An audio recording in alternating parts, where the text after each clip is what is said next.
another little plaque. They no longer do maps, apparently.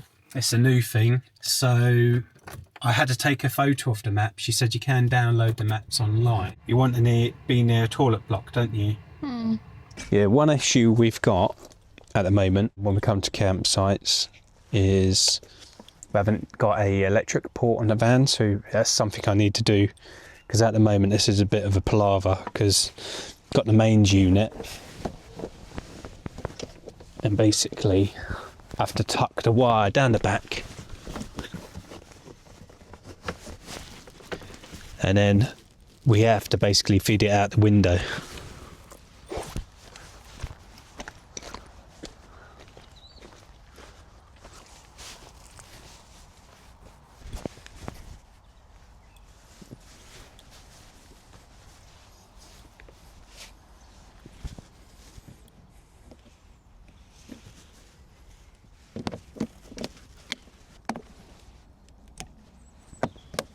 It's all on.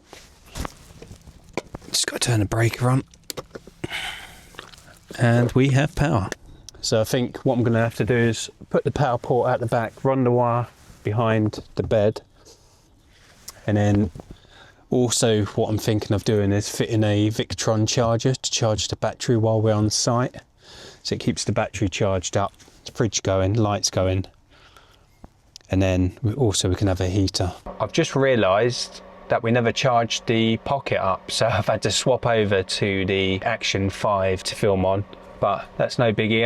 The last video I done was all filmed on the Action 5. Yeah, it's a really good camera. It's just the Pocket, I like the blurry background, you know. Anyway, we're gonna head down to the information centre and see what's around the area.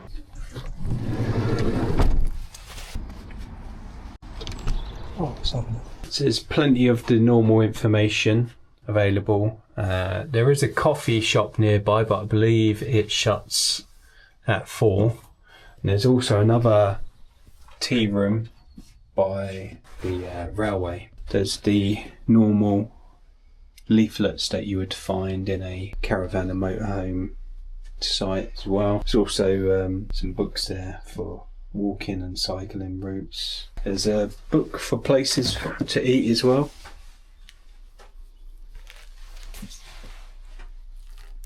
Some more information here.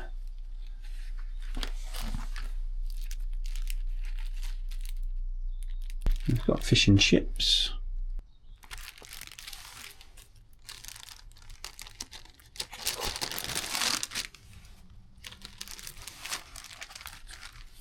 Yeah, it's always good to find this sort of information stuff. I know there's a Miller and Carter down the road, but if you're walking, it's about 30 minutes. But yeah, that's pretty cool. There's also magazines, some puzzles that you can do. There's a whole load of DVDs, books, more DVDs as well. Before it gets dark, we thought we'd go for a little walk, but there's some wicked looking carvings.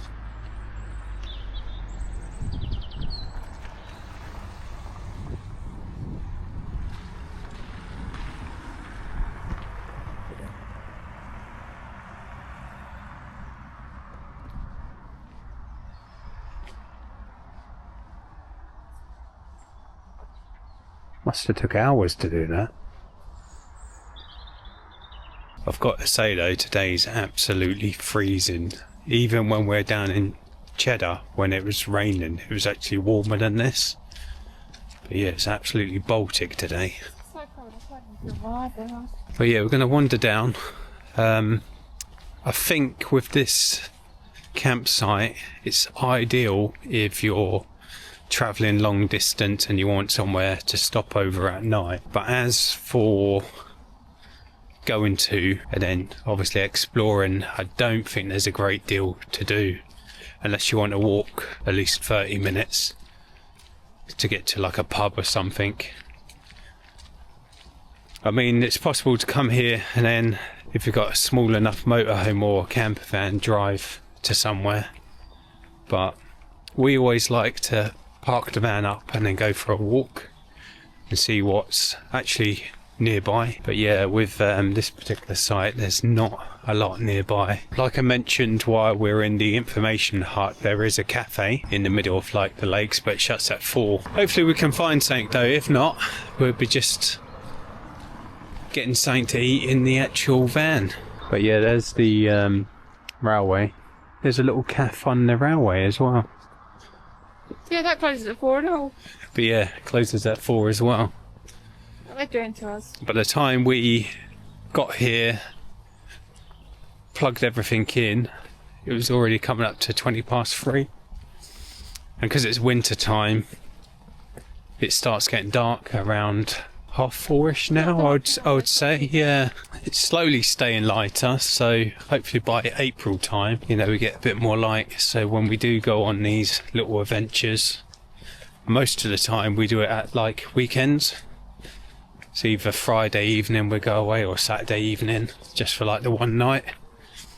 But the trouble is you can't get booked in on the campsite until 1. And then obviously you haven't got a lot of time between 1 and 4. But today, like I say, we didn't get here until pretty much gone 3. But yeah, it's the only thing with winter in the UK. It's just the hours of daylight, and obviously filming. It's not going to be much fun, you guys watching us, when, you know, if you can't see us on the screen because it's pitch black. And most of these places have got very little street light. I mean, there's a couple of street lights down here, but I don't know how bright they are during darkness. But we're going to have a look around, see what we can find.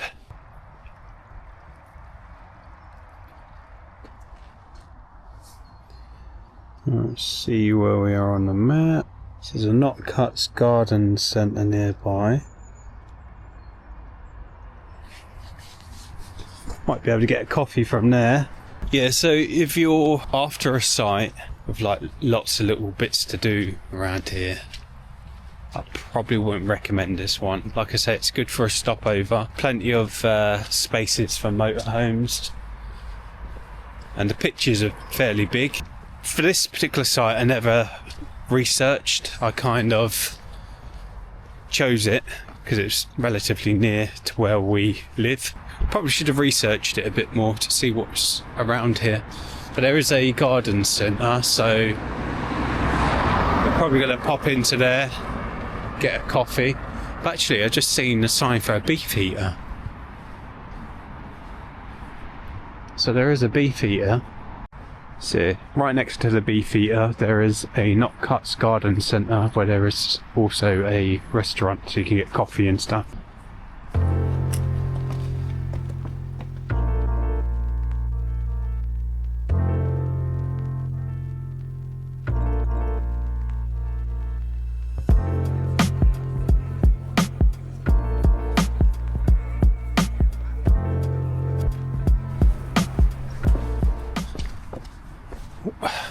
It's raining now as well. Yeah, we just finished our meal at the beef eater. Oh, it's horrible now, isn't it? It's cold as well. It's a few street lights, but without the light on my camera I don't think you see us very well. That might be a good thing. The meal weren't too bad. Beef eater is never the cheapest though. I think we prefer a Weatherspoons over a beef eater. But the food was alright. I had fish and chips. Hayley basically chose 4 starters. Probably end up getting more food doing it that way though. But yeah, the plan is just going back to the campsite. We'll get ourselves a hot drink because it's freezing. I'm literally shivering. But it was quite enjoyable in there, wasn't it? Yeah, it's nice. People were nice. Yeah, staff were friendly, and they didn't actually have any more tables in the restaurant, so we basically had our food in the main bar area. Yeah, it's the first time I've seen this on a walkway. Don't know how they're showing up in the video, but on the path there's little tiny solar lights.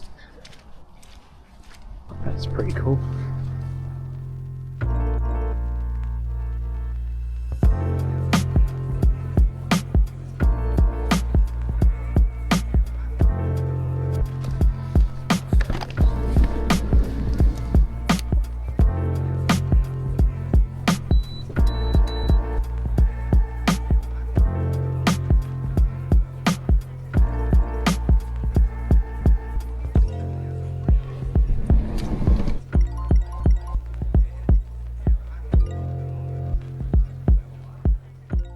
I've literally laid down to go to sleep, and I've realised since the last clip when we've got back from the meal, I haven't actually filmed anything. So I'm going to hit the hay and I'll catch you in the morning. Good night. Good morning. We're off to try and find the cafe by the lake. Get yourself a nice coffee. In fact, that piece of road looks like it's got a lake in it. See where we are. So we are currently here by the visitor centre, and we initially thought the only cafe was over here, but it turns out there's actually a cafe here as well. So it was a shorter walk than we thought.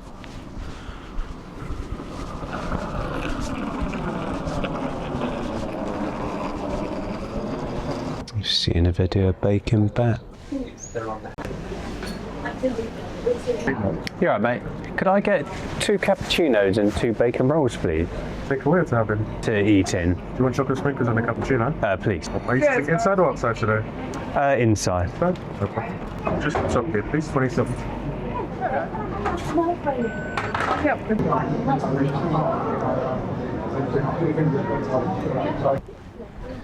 That was lovely bacon roll and coffee. Just having a little look at the lake before we head home.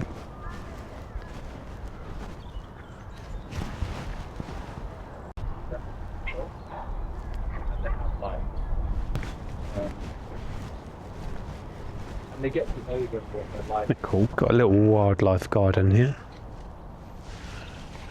Slight change of plan. It's just started raining, so we're going to head into the gift shop. See what they've got in there. Do you want a pro skimmer, Hayley? So what we could do... Ooh. Different, isn't it? Yeah. Homemade jams and stuff.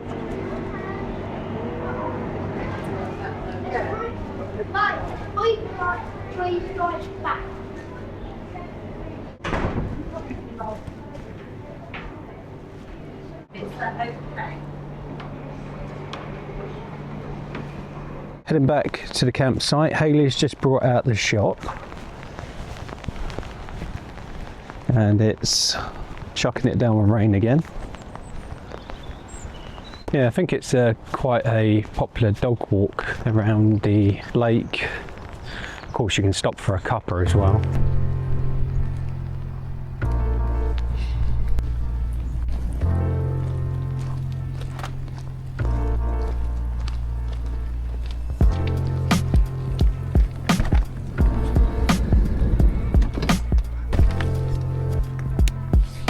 Right, we're going to leave the video there. I know this one was a short one. For the campsite, I would say 10 out of 10. Facilities are nice and clean. Pitches are nice and flat. As for things to do, there's not a lot to do. There's literally a garden centre with a pet centre. There's a beef eater. There's a little pitch and putt golf range. And then you've got the lake where there's the coffee shop and the gift shop next door. I would say it's a nice site to stop over if you're travelling, say up north to Scotland or something like that. But for somewhere to go for, you know, a day out, I'd probably say you're probably better off a couple of miles down the road going to the Cambridge site, because there's a lot more to do and it's less walking to get to the pubs, etc. But yeah, for the site itself, I would say fantastic, 10 out of 10 easily. And yeah, I'm gonna wrap the video up there as normal. Like and subscribe, all that good stuff, and we will see you in the next one. Take care.